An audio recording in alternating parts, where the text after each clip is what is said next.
Hello and welcome to the Big Bang Theory podcast. My name's John. I'm here with my friend and colleague Dan. Hello. Dan, I'm afraid I'm feeling a little hoarse, but there's some joke there or something, I don't know. Something about Yeah. ponies. Who is this? Guest host. It's me, Silky Dave. No, it's me, friends. Don't be deceived. John, here to talk about Exeter City FC, the finest football club in the world, but maybe not this weekend. No. No. City lose 2-0 away to Northampton at Sixfields. Most annoyingly of all, I thought this might happen. Yes, you did, didn't you? I did. They're a bit of a... I mean, we don't do well there, do we? I think we've only won 1 in 10 out of going up there. Yeah. So we've just carried that on, as is our wont. Yeah, certainly seems to be the case. So it was a very bad start. How long was that? So, yeah. What? I think it was a minute. Inside a minute, or was it inside 2 minutes or something? Very quick. Yes. And from the way it panned out, they're not the sort of team you want to concede an early goal against, are they? No. Very well organised, and just it was basically over, wasn't it? Yeah, it was. I mean, it needn't have been. We did have chances. Yeah. Neither of us were there, as usual. Just watched the highlights and listened to it. Did you listen to it on the radio? Yeah, I did. Yeah, I listened. I and did. They kept talking about more rugby. Frustrating, is there? They kept talking about rugby. They did. Honestly, how many times have we got to keep saying this? It's almost as if they're not listening, and that can't be the case. That can't be the case. How long until Exeter City gets his own specialist digital radio station? Because I know who the host could be. Yep. Who? Lammy. Is that his name? Foolsy. Foolsy. Who's Lammy? I don't know. Kirksey. Kirky and Foolsy. Yeah, who's Lammy? I've no idea. Anyway. Lammy, Steve Lamack. Steve Lamack, he could do it. I'd take the breakfast hour. Okay. 8 Are you till talking 9. this is going to be like a full-time Yeah. radio station dedicated to Exeter City? Yeah. Okay, yeah. The music doesn't have to be, but the chat does. Right. Okay, so, you break it up. Yeah. Well, We wouldn't take requests, though, especially from Irish footballers. no. Well, look forward to that coming soon. Coming soon, Grecian FM. We need to develop this, don't we? I think the next logical step is a 24-hour live broadcast. Yeah, and then maybe make it televised as well. Why not? Why not? Okay, well, I'm losing my voice, as you can tell, listeners, and we're in a weird, different office. Yeah, I mean, it's It's a bit... It's quite... If you could see this compared to our usual setup, I know no one's ever seen anything we do, but it does look funny. We've sort of got this set up on a weird, tiny trolley. It's like basically a tea trolley Yeah. that you might picture, like, in your nan's house. You know when your nan doesn't need... I mean, I guess she does. She's unsteady on her feet. She brings out the tea on a trolley. Yeah, it's exactly that. It's exactly that, isn't it? Although I think it's made for all printers. our microphones, computer, mixing thing, all on the trolley. It looks ridiculous. And we're having to crouch a bit. You having to crouch a bit? Yeah, I feel like I'm sat on a toadstool, like a gnome. Well, that's the picture, and I've lost my voice accordingly. So, But whatever, nothing. This won't stop us, will it? We're going to do it no, anyway. it really won't stop us. In fact, it'll only increase the kind of insights you can expect. Yeah. So let's have a bit of context for this loss. So Well, it was 1-0 almost immediately. Exactly what we didn't want. Definitely what the supporters didn't want after trudging up there. no, Another 400 of us, I believe. something like that. Very few Northampton fans. Weird old thing. There's been a conversation going on X-Web, maybe you followed it, about people saying maybe we should swap the cameras around, put the cameras on the Stansfield stand, so you film it to the other side, because the grandstand's always full, and there's no gap. Obviously, we've got the gap at St James Park. Swap it round, Okay. which is, whatever. That's an interesting But conversation. they've got the gantry up there, haven't they, for filming? Yeah, they got the gantry. But anyway, nevertheless, Northampton, I don't know where they were hiding their supporters, because it looked like there was absolutely no one there. Did a bit, didn't it?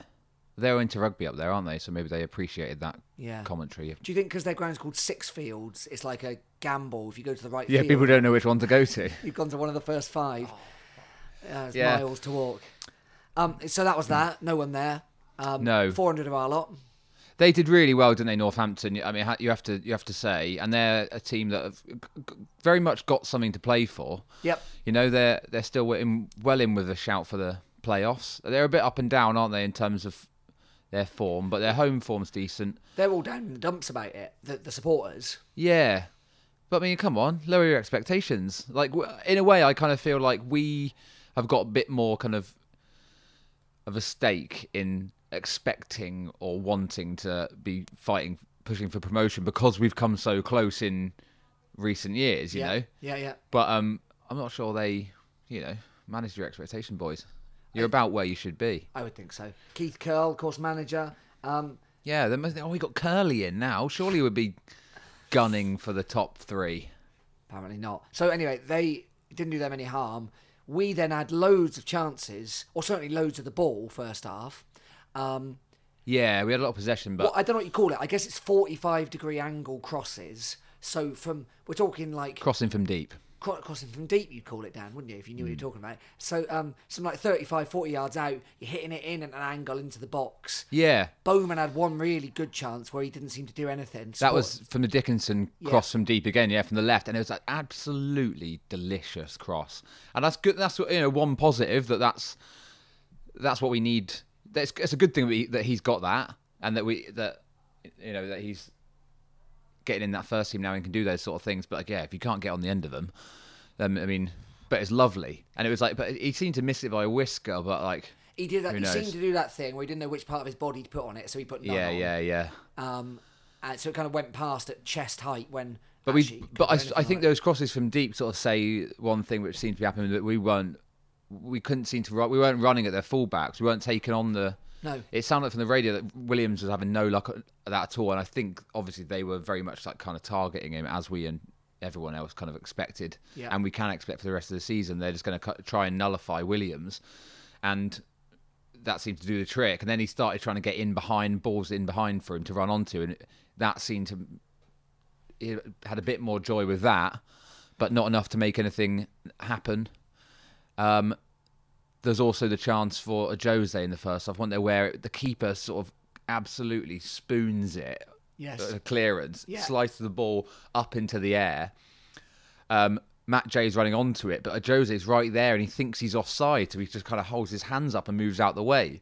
And of course, there's a Northampton player, playing him on. Very much in line, if not playing him right on the side. So that was a tough one. The supporters who were there were not keen on Bowman's performance. No.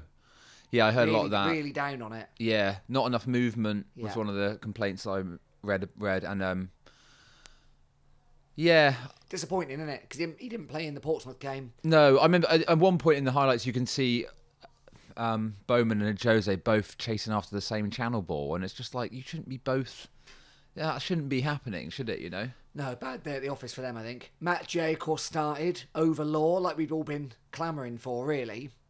Yeah, although I don't know if I'm not sure. It was always a bit of a difficult one, wasn't it? Because I think we've always said that you can't leave Nicky Law out. He's clearly the best player, or one of them. Yeah. And it's madness to bench him if he's fit, but. Obviously, Jay had been playing so well, really and scoring. So it's a bit of a conundrum there, and you think of that as being a good problem. But then if you get it wrong, if it doesn't work out, then it flips and it becomes a bad problem. Did he come on at all, Law? I believe so. Yes. Yeah, but he's got the kind of brain to unlock those things sometimes, doesn't he? Yeah. But it looked to me like a very bad half. And then Northampton's keeper was doing the kind of Lewis Ward trick of September and October, quick release, and they were running on, and they were very unlucky. They hit the post in there at one point. They did, half. And those counter-attacks seemed like lethal. They were coming every 5 minutes from the radio. So we would push on. It's easy for them once you got that early goal. Yeah. They're very well organised and they're very solid. So all you do is sit back, let Exeter have the ball, and catch them on the counter. Keeper releases it quickly and give it a go from there. And very nearly 2-0 up before half time because they that one that came back off the post was. Oh, it was. Yeah. So the first goal, let's just talk about that quickly. So that was. He just got it was a free kick that came back out, clipped back into the box, and just the guy got the wrong side of Tom Parks. And what do you think? Do you think Ward could have done better there? Honestly, I feel silly saying this, but he hasn't really convinced me since he's come back, Ward. I think he could have done better. He looks a bit nervy. I mean, he's very close to him, and the guy who does hit it very hard, but it seems to... who knows? He does look like he's maybe lost a bit of confidence. Yeah, he does. His first and he's injury, got that kind of... He's got that kind of demeanour, hasn't he, of being like kind of like... This is all complete conjecture, but like he seems like a nice bloke, but maybe someone who's not kind of like a very kind of like assertive character. Do you know what I mean? Like not a particularly confident character. Where you look at someone like, I don't know, a Jose or Tom Parks or something, and you think those are like, you know, much more confident types. But I don't know. Hopefully he just needs a couple of clean sheets to get that back. You know, because it's not something that you've had it once. You can have it again. Yeah, absolutely. So we went in at half time, 1-0 down. Second half, it was kind of much of the same, but not far into. You know, we were about halfway through the second half. And we concede, the referee gives Northampton a penalty. Yeah. You've been examining this? Well, I have. I looked at a few things. And I mean, I watched it again. I don't think we should look into it too much. There's a screen. You can see a screenshot of I'm not quite sure on the rules of this. So the foul seems to begin outside of the area. Yeah. But then there's also another one where he's almost having a second bite at him, and he's very much inside the area. It was a penalty, I think, just about. If it wasn't given, I don't think Northampton fans would be massively complaining either.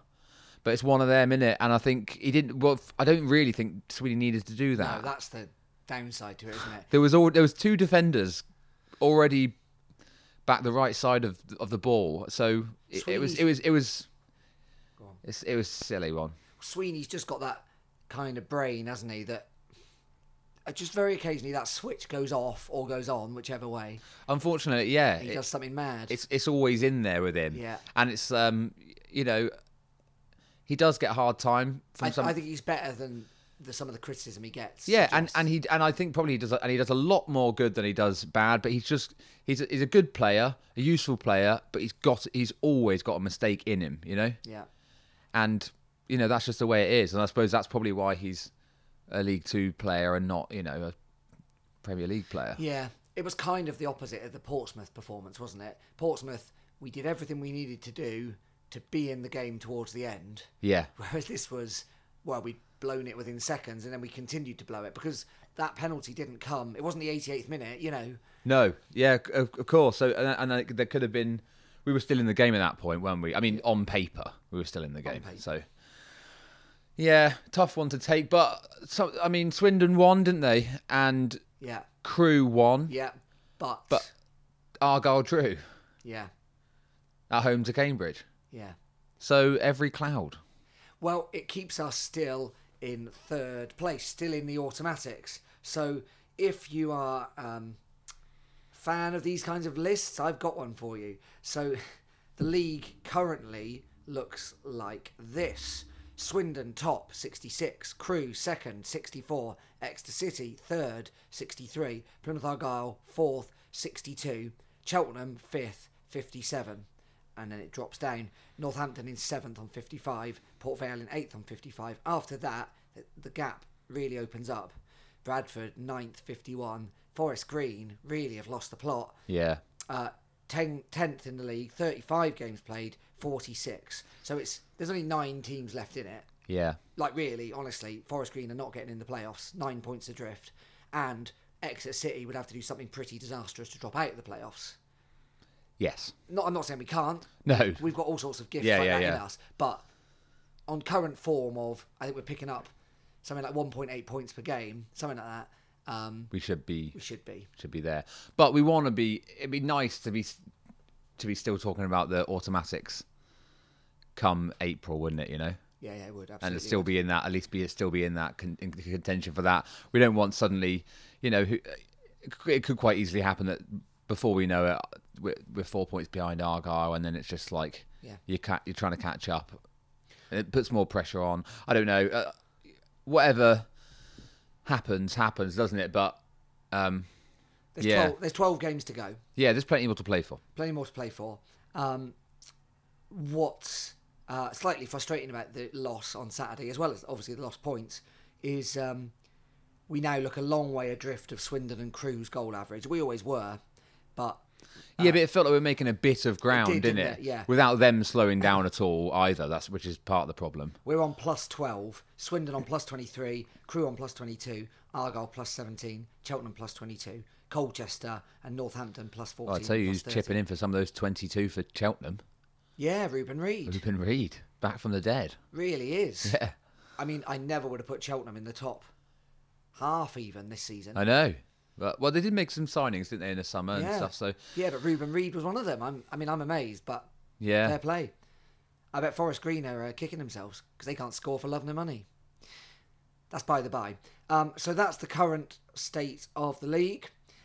Obviously, still well involved in the fight. So between Argyle in fourth and Swindon in first, that's only 4 points between them. And actually, second, third, fourth is 2 points. Yeah, it's close up there, but we're still very much in it. We're very much in it. We're very much in it. Argyle will be livid, which is delightful for us all.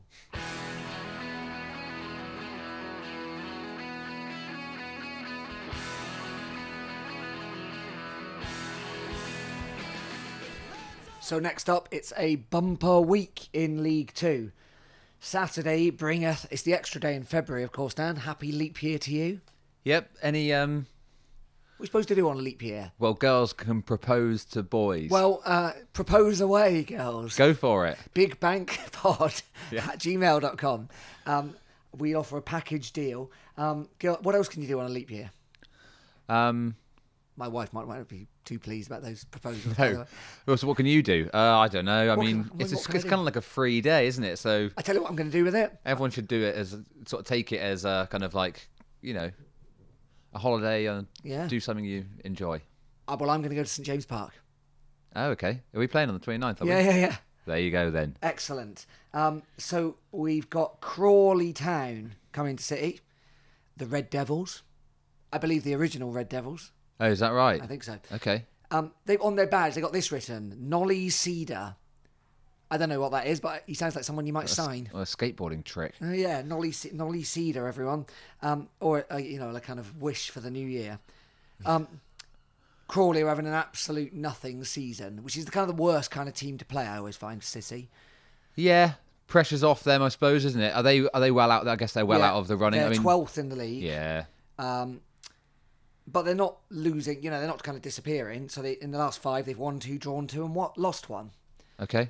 On Saturday, just gone, they beat Stevenage 2-0, which doesn't mean anything. I mean, Stevenage are having an absolute mare, aren't they? Yeah, forget it. I mean, it's an absolute mess down there, isn't it? Yeah, it really is. So Stevenage bottom. they've now got this guy in as manager who never managed before, but they've got the old manager in to be his assistant. Yeah, and then he's got in someone else as like managerial advisor, someone well known who I've now forgotten. Anyway, that's for a Stevenage podcast.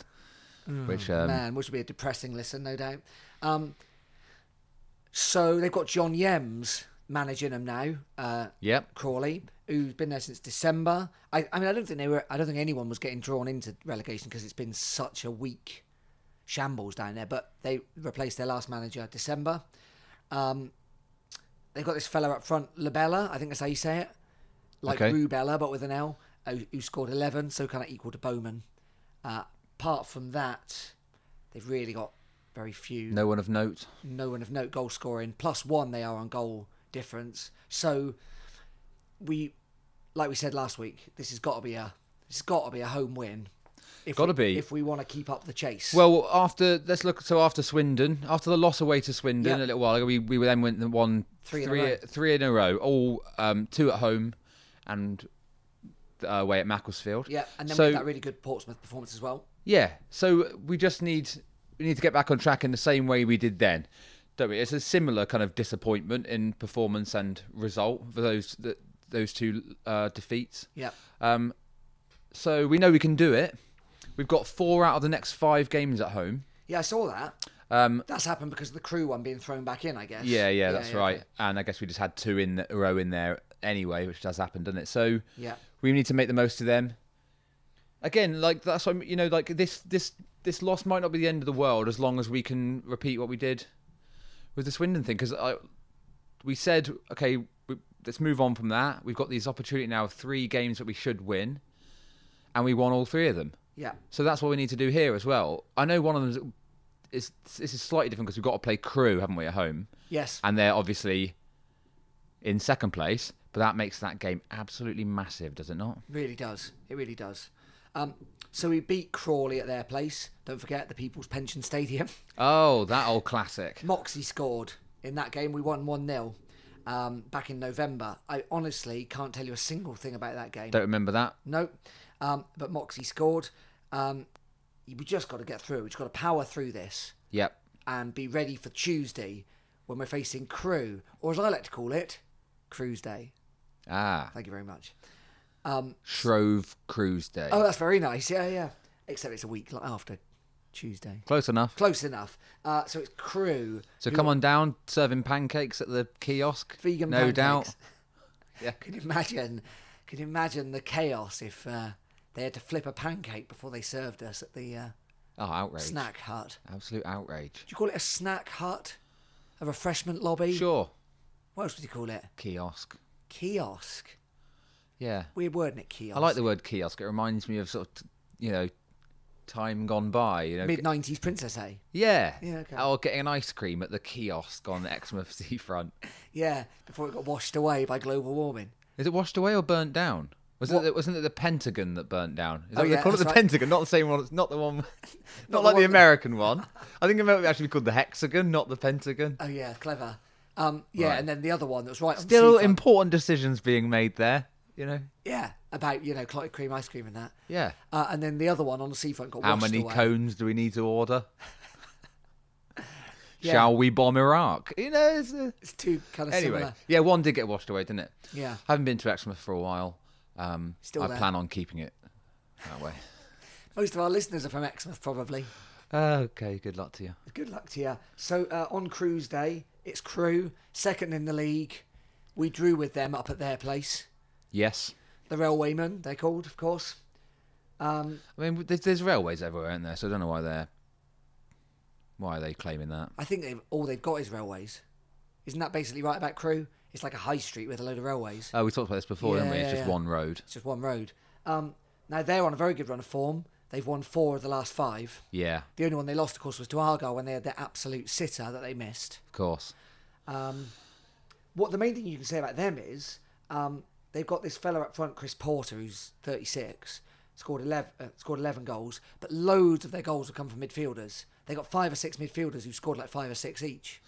Okay, that sort of That kind of explains the high goal average, yeah. Although I'm less worried about that than I would be if they had some, big tall guy up front. scoring a load of headers up front. Because at the moment we're conceding a lot of goals where our kind of defence, our centre backs for whatever reason, go from having a good game to just sort of switching off and doing something silly, don't we? So I think we can probably.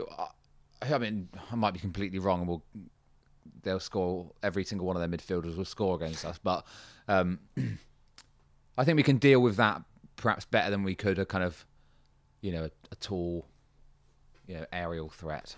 Yeah, this could be a game for Atangana to shine, couldn't it? He's been a bit off the pace. Yeah, by his own standards. By his own yeah, high standards. Yeah. I think we need Law back in there. I think we'll see that. Yeah. But I'm sure we will. Bowman's never getting dropped, though, is he? It certainly doesn't look like it. No. Has he played every league game? Yes, he's definitely I think he started every league game. Started every league game. Yeah. I mean, that's excellent effort on his part, but he really looks like he could do with a week or 2 off. Yeah, although, I mean, how convinced were you by Alex Fisher when he came back? I know he's coming back from an injury, but against, Yeah, but there's scope for doing a Jose and something else, I would think. Have a different kind of setup, but... Maybe, but I don't know. Is it the right time to be, messing you're with probably stuff right. at this point in You're the probably season? right. Well, probably. He's made it this far. Probably it'll be Bowman all the way through. Yeah. It'd be... Crewe's going to need a serious performance that, they can really get a hatful of goals when they want to, when they turn it on. Yes. And I know... And obviously, they're far from Crawley having nothing to play for. Crewe have everything to play for and are above us, Yeah. So it's going to be a tricky one. I think, who knows how much the Crawley... By the time we come back, we'll do one later in the week after the 2 games next week. But But the feeling's going to change, innit, in between the Crawley game and the Crewe game. Because if we get a result out of that... Yeah. Absolutely we'll right. feel better going into the Tuesday night. But We will. So Crewe play against Morecambe on Saturday. So in a similar way, Morecambe are further down the table than Crawley, but again they'd have to do pretty badly to get relegated, given the absolute of course. codswallop coming out the other two places. So we're really, everything could be different, couldn't it? In a week's time. It could. 8 days time. Yeah, we'll learn quite a bit by this point, and then you're down to 10 games. 9 or 10, 9 left by then, won't it? If it's if there's 11 to go, so that really is the kind of the closing stages then.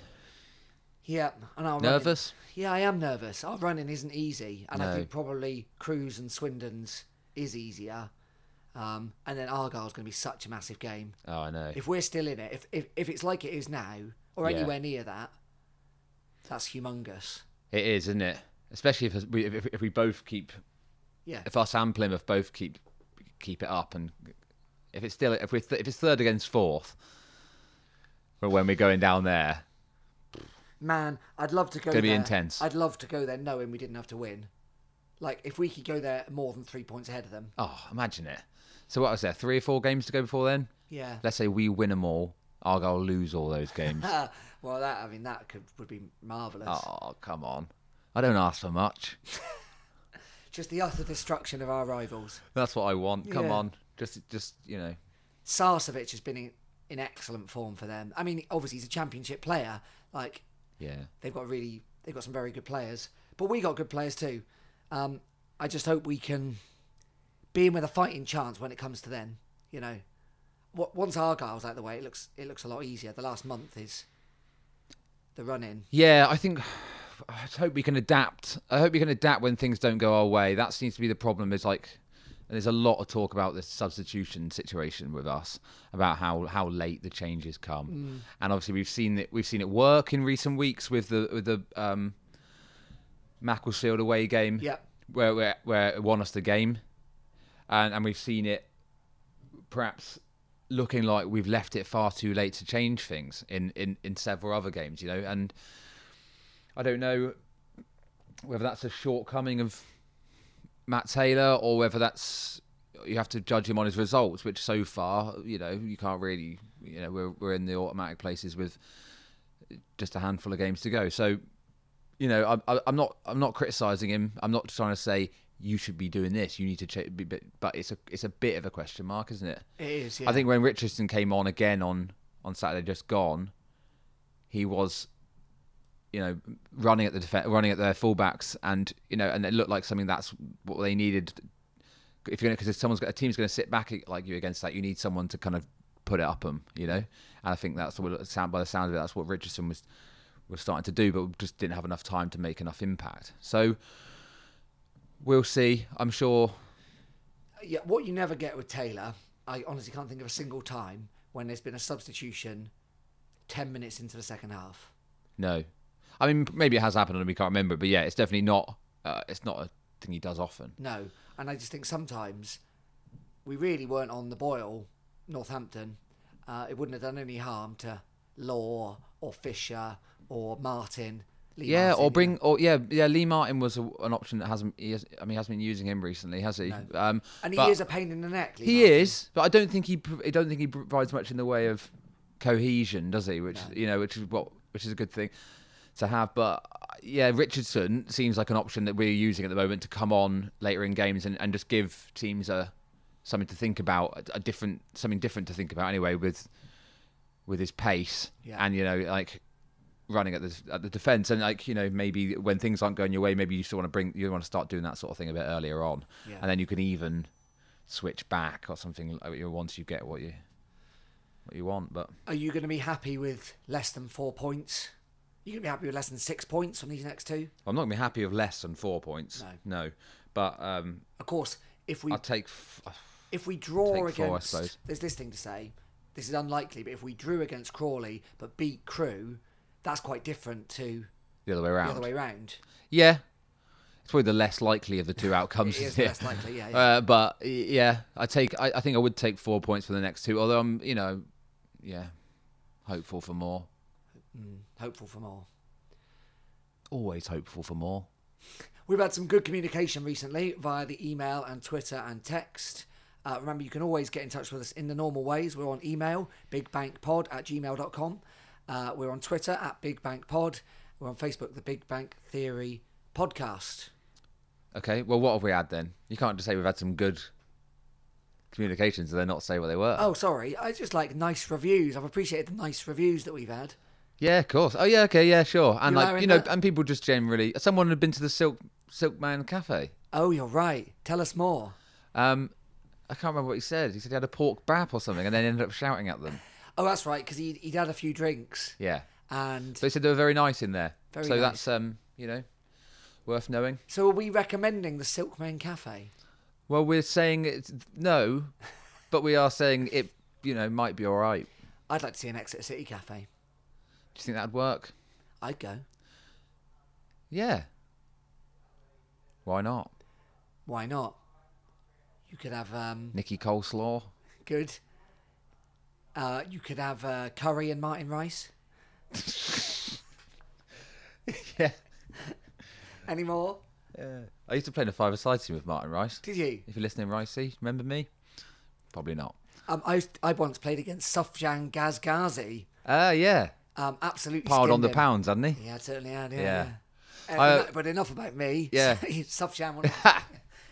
In my five-a-side team featuring Martin Rice, yeah. we once won it's one of those Riverside five-a-side Oh yeah. leagues. Yeah. And we got presented the trophy by John Richardson and Nicky Medlin. Excellent. Yeah. That's good. Rico is, you know, he's a real... Proper job. Yeah. You could have Not that Medlin wasn't. I liked him too. Exciting player, wasn't he? yeah, he was. There was a real period in time, wasn't there, when lots of footballers were called Nicky. And Nicky Law... Well, we've got two in the team at the minute. Well, I know, but we haven't had any. There's been such a gap of Nickies, and now they're coming back. Yeah. What other ones we had? Nicky Marker. Yeah. That's going back away. But not just us, like everyone had them. Yeah. Like Nicky Summerby and... Nicky Barmby. Nicky Barmby. Yeah. His son plays now, doesn't he, Nicky Barmby? Is that right? Yeah, yeah. Josh Barm. Is that his name, Josh? He's got a Barmby. Plays, yeah. Anyway, enough of that. Enough of all that.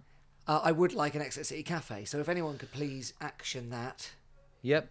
Do we want to say anything about little Ethan Ampadu? Well, I watched him in the Champions League. Did you watch it? I didn't because I was working. Oh, yeah. And I've sort of made it my sort of secondary, you know, he's sort of the other team that I support now. He is. It's Exeter City, and then Ethan Ampadu. Yeah, good. So I've been a bit frustrated with not seeing enough of him. Well, he was excellent. Yeah. I mean, he really was. Well, I was asking you was he telling everyone what to do? Yeah, he That's was. what I want to know. He was. All of the back line were reserve players.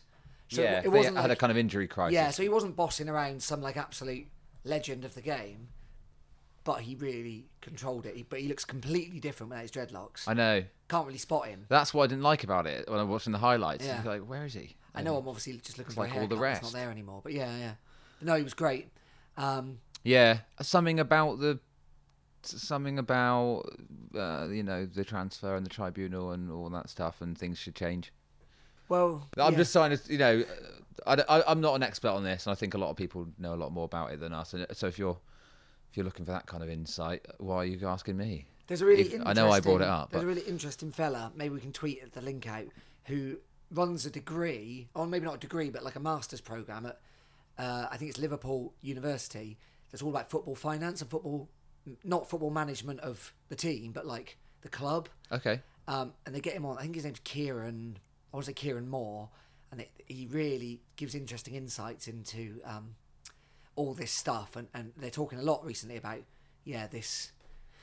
well, obviously there's loads of disparity, isn't there? There's a real connection between big clubs having to spend less money or find dodgy ways to bring in sponsorship versus not paying properly for younger players. Yeah. So, in a sense, they're like, well, we can either work within our means or we can essentially nick players, and that's what it's starting to feel like, you know. So we're one element of this Exeter City. We've got these brilliant young players coming in, and then we're not being paid properly for them. But also on the flip side, these massive clubs. I mean, Red Bull Leipzig, I know they didn't buy Ampadu, but what they've done is just against the rules, and they've had to really kind of sneak around. Is that right? Because you're not allowed to own. Oh, I see. With the whole Red Bull thing. Yeah, yeah. Where they were sort of denying that it's that RB stands for. So they say it's Rasenball. Yeah, right? That's the other one, isn't it? That's Vienna. No, Salzburg. Right. Okay. So Red Bull Leipzig are still the Red Bull team. RB Salzburg. Oh, we're nothing to do with them, even though we've got a Red Bull on our shirts. And right. That's where Haaland was, right? That's right. Yeah, The younger. Yeah, Haaland the younger. Yeah. So they're not allowed to do this stuff. So it's all just like dodgy dealings and offshore accounts. And... What? You're telling me there's sort of corruption in football? Can you imagine? I know it's not. It's just the same as it's always been, isn't it? And I know that when we're talking about the young players getting scooped up and lower league teams getting like derogatory amounts for them, it's not quite the same.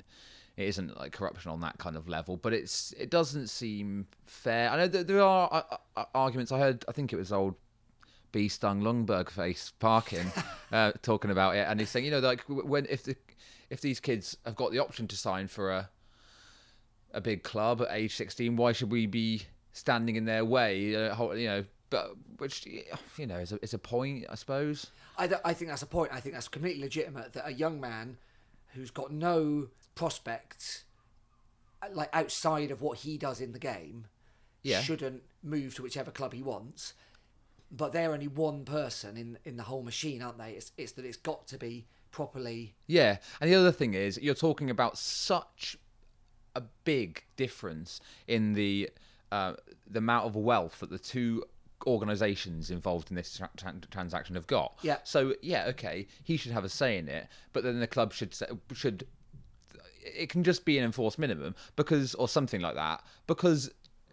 A team like Chelsea, who came in for Ethan Ampadu, have untold riches. Yeah. And what they could have given us could have been such a huge, transformative amount for Exeter, and absolutely nothing for them. Say we've got £10 million. I mean, even that's maybe a bit fanciful because he was so young, and who knows what's going to happen. But £1 million... or even 5 million or 3 million. Yeah. It'd make a huge difference on the one end and no difference on the other end. So, I mean, I think hopefully there's enough fuss being kicked up about this at the moment that in the future it will be looked at. You have to, I mean, if you're remaining optimistic about you hope that something will be done, but it may well just get worse. Indeed. Whereas our golden calf, we hope will produce us some cash. Ollie Watkins, of course. I think he's top scorer in the Championship at the minute. Oh, some goal on Saturday as well, wasn't it, in the early kickoff? And he'll either go to the Premier League with Brentford or surely he'll be picked up. Yeah. And we get a big percentage, I think, of his transfer fee. 20% after costs or whatever, in it, yeah. So that could be a lot of money. Yeah. In a way, it's kind of like, do you want him to go this summer, or do you want him to get even better? It's like a risk, innit? And that's one that we have absolutely no say in. There'll be no more money after that. Like the Brentford sale is the only one, isn't it? Yeah, that's it. Yeah. But at some point that's coming, innit? I suppose we'll get at some point there'll be some money in for Watkins unless something goes badly wrong, which he's been fantastic. Hope it doesn't. Yeah, so good, and it's really good to see as well, innit? Because, and that's a nice thing about it is that we did actually get to know Ollie Watkins. Yeah. I mean, not personally, but as a player, we saw him play. He was a big part of that season. Yeah. And he did some good things. He was there the whole time. Everyone, you really got a chance to think of him as an Exeter player. Yeah. Whereas even with Ampadu, less so. Even Jay Stansfield, for example, we'll never look, apart from the fact that his dad was kind of a club legend. He's just some kid that we never saw play. Yeah. And he started here, but. And with Ampadu, we saw him play, I think he played 11 games or something for Exeter, maybe a couple more, couple less, but... Yeah, that is the state of things, isn't it? Yeah. But Watkins... If you're really interested in this, there's people that know a lot more about that. We'll find the link for the guy that does the thing in that'd Liverpool. be good. Yeah. We'll send that out. Well, thanks for listening, everyone. Hope our weird office and tea trolley arrangement hasn't sounded too strange. I hope it works. I'm sorry about my voice too. My name's John. I've been here with my friend and colleague Dan. Cheers. See you soon.